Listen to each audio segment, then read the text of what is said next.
is Talking to My Thoughts.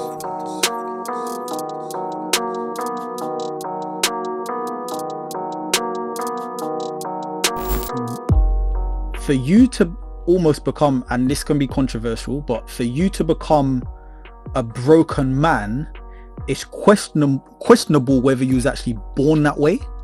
And the reason why it's said like that is because it can be instilled from what your parents teach you. There is a bit of controversy in that, but go on, Alex. I know you want to say something. So, have you heard of a theory called attachment theory? Yeah. Expand. Go on. Expand for us. So attachment theory is that there are three attachments. Typically, just to keep it simple, it's avoidant, secure, and anxious. And it all develops from your relationship with your primary caregiver from a child, essentially. Those can be disrupted throughout your childhood, adolescence, and so on and so forth. Just from what you said in your piece, Craig, it was very interesting that you said that even when you failed, you were brought back up, and when you succeeded, you were rewarded. So you were always, you weren't shielded, you weren't over, from what you're saying anyway, from what I'm imagining what you're saying, you weren't overprotected, you weren't over anything, but you weren't under anything either. So you were kind of like, if you didn't do well, you knew that it wouldn't be a great situation, but you knew that it wouldn't be a demoralizing one. The disruptions that you had, so what that does then, it just builds up a character in you, you know? And that's what I say, and that's why like it's definitely a testament to your kind of parents and the way that they and their perspective on how you grow as well. And then once they left you to kind of do your own thing, you kind of you took that, and that is an interesting kind of look at it. I don't think we are ever born broken. We are people who are born of a set of experiences and environments, and our personality is molded within those environments. So yeah, that's just basically what it is. You know, that's true. I think that came from, I guess, and you're right. No, you're right. So, but I guess what I'd say in response to that, and what a lot of people would think about, is essentially you could be considered to be born broken, we'll just say in quotation marks, because of the things that are put on you by your parents. Whether it's even you're born into a household where your father isn't around, you feel that you're broken inside because you don't have what other people have, or you're poor, you don't have a home to live under, you're homeless or something. Like, you may be born into those circumstances where you feel broken because you don't have what you, I guess, would expect to have as a human being in life. I just think that to be broken, you have to have been whole at one point. You know, if we're going to use the word broken, as I said, I'm not hugely with that. But if you have to be whole at one point. So if you grew up without a parent there, you can't be broken, really, because the environment probably is, and the emotional kind of imbalance probably is, but you as a person can't be. Does that not make any sense? I see what you're saying, because you are a whole person, and it's just your set of environments and the kind of things that are around you have created that part of you, rather than it being like, rather than that. And that's why it comes down to the mindset. That's why it comes down to the mindset of what we was talking about with Craig, is the mindset you have. So what I think around that, for both of your points, is that, what Alex is saying is that you're already whole. If you was born in poverty, then technically you wouldn't be broken because of poverty, because you was already, that's all you knew. But what ends up happening is the transition as a child through your childhood. There's two sides. There's two things that can happen. One of them is when you get exposed to the world is going to tell you who or you should or shouldn't be, or tell you, 1 second, you're poor, by the way. Did you not know you're poor? Yeah. That's one of them. But before that is times of times when what Alex picked up was the fact that I was supported, but in both times when I failed or perceived failed and succeeded. And as a kid, the times when you have negative enforcement, that is when it starts to break you. That's when you start to get pieces taken out of you, because then you start to think, oh, okay, let's say a kid, I don't know, they do something that's not right. You get punished so they can, for safety. But when a kid is punished for something that is actually a good thing, but the adult doesn't perceive it that way, the child starts to take away from the kid. And they start to lose confidence in themselves slowly. Then they get chucked out into worlds. Then you get told that you're poor. And then you get told about how many things that you can't do because your parents taught you that you wasn't supposed to do this. So now you're not empowered or enforced. You're now this thing that you're like, okay, so my parents say no. And then the world is telling me even worse things that's enforcing what they kind of said or making it even worse. Now you're entering this world as not a full person. So when I listen to a lot of people's stories, a lot of it comes from a child, their childhood. But funny enough, not everybody is it because of their childhood that it happens. So, because some people have great parents that maybe they had the same enforcement as I did. But then if they didn't adapt well to the world, then that could have caused a problem as well. So for me, for example, when the world looked at me, other than the fact I was a black man, I didn't necessarily have a bad life. Like I had a good life. But let's say that you took me and put me in a poor environment and then came out into the world and I look poor. Then maybe I would have been completely different. I would have been a completely different aspect, depending on how my mindset would have been able to adapt to it. So there's a few elements. How does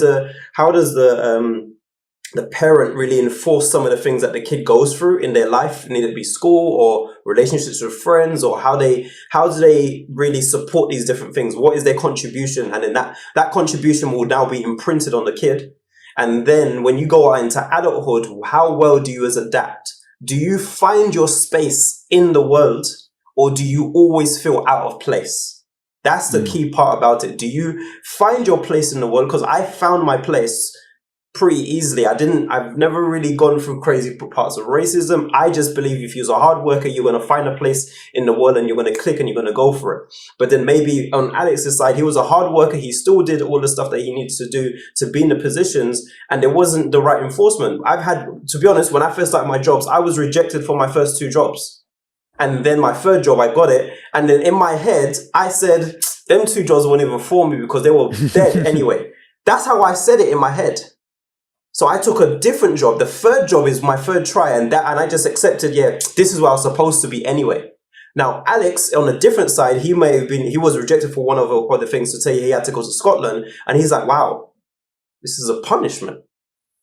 Like, I shouldn't be here. Is this because I'm not good enough? Kind of thing. And I would have gone to Scotland and said, this is way better. I'm about to kill it out here. I'm going to show these people. I'm going to take over Scotland and take over England. And then I'm going to take over the world. That's how I would have seen it. But this, again... Go ahead. Yeah. And that's why... And that's the thing. It is about... And that's what the healing is. It's coming back to self and understanding what you is and figuring out what you need to learn when you need to learn it. I just wasn't learning them damn lessons. I just wasn't. I was just taking beatings every time because. Do you know the key words, Alex? It's the part about now that he wasn't maybe parented the way he needed to be. He had to now parent himself, and this is where we are now. So a lot of the stuff when you go through healing is actually a lot of alone time. Like there is a therapist that's going to help you sort your thoughts out and put things in order, but then most of the time is spent on your own. Absolutely. You are with yourself 24/7. Yeah. If you do not like yourself, then it's peak. So you better just get to know, figure out, iron out and all them things there. But you're right. It's the parenting, it's the self-parenting. It's coming back to self, and it's really understanding where you're at with that. And you feel the gaps. You feel you feel the gaps in which were missing or not there, or the kind of things that you needed that you never got when the needs aren't met. So yeah, and I just had to just take the beatings in some places, and then until I came to Until you came to it. Yeah. I think you made the point as well, actually, Alex, when you was talking about when you had that panic attack and how your friend actually calmed you down. What they did in that point is actually made you self-aware, because they was obviously giving you those questions. Okay, who are you? Where are you? What can you see? You became more self-aware, and that actually centered yourself and centered your thoughts.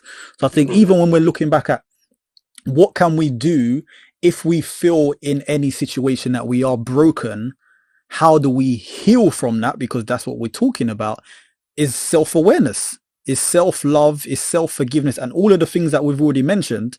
It's just about self-parenting and being very conscious of you, who you are, what you want, and how to get that, and what you want to do to make yourself happy.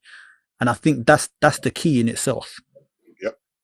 I like all that part, that kind of evaluation. I think it's a very interesting part, because a lot of people, funny enough, when I hear people go through, this is a part I'm going to share, is I hear a lot of people go through like really tough relationships, right? And when they go through a point where they go through like a breakup, it's breakup time. Like they've decided this is it, it's done.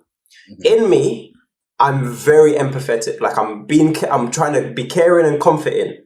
But in the other side of me, I'm like, this is absolutely amazing. They're heartbroken, like broken. Like this is, and you hear this, they're broken and they've decided to end it as well. Why? Because you're in such a bad position, you will stop pleasing others. In a heartbreak of relationships, most people stop pleasing others, stop taking BS from people, stop a lot of things, and now they're with themselves and they're going to start self-pleasing. Because a lot of bad relationships where people have taken a lot of BS is actually too much of people-pleasing and a lot of sacrificing of who they are. And that's why I love stuff like that, because I look at people, there's so many different stories of different things people are going through. And then and it's hard, when they're going through it and they haven't made a decision, I'm going to change it, it's really hard, because you're like, can you just decide? Please just decide. But when they have decided it is time to change and they cut things off, I'm like, oh, this is about to be a caterpillar into a whole butterfly right now, man. This is crazy. I mean, I love it, because I know that's how I think. That's how I'll see it. I will break that down and be like, it's time, it's my time. And that's what I like to see for other people. But that process is required. Like we could go for Alex and my kind of journey, and we'll say, well, which one is the right journey? Which one would it be better for him to be? No, there's not one or the other. We are very dynamic people. We are dynamic living. His journey is required. My journey is required. The different outlooks is, and then when you can accept. This is the part, when you can accept that your journey, if it has happened and you are still alive today, that it was required, you will then be able to move forward. Because you know what's happening? A lot of people are in this kind of, they want this middle, they're here. A lot of people want this to change. Everything that was in their past, they want it to change so they can elevate, right? But if they just say that this was acceptable, then they can start here or start here and they can go. But what's to happen is that they're holding on to these anchors that they need to change, that you can't change the past. You just need to accept that if I'm here breathing, I have an opportunity, and that means this past is a part of me now, and I'm going to go. I'm going to elevate. But the world keeps telling us things that say that, no, you should have never gone through that. That should have never been you. That should have never been that way. You should have done that. Someone might turn around to Alex and say, nah, man, when you were at Scotland, you should have done it this way. And this, he said, my brother, it's done. I can't, it's done. Absolutely. That's what I'm saying. And that's what I'm saying. And acceptance is the key. Like you just, and once you have to figure that part out. Else you're just going to be in a consistent turmoil. Exactly. You know what I mean? Craig, you're right. You're actually right. And just thinking, because obviously we've all been through breakups, innit?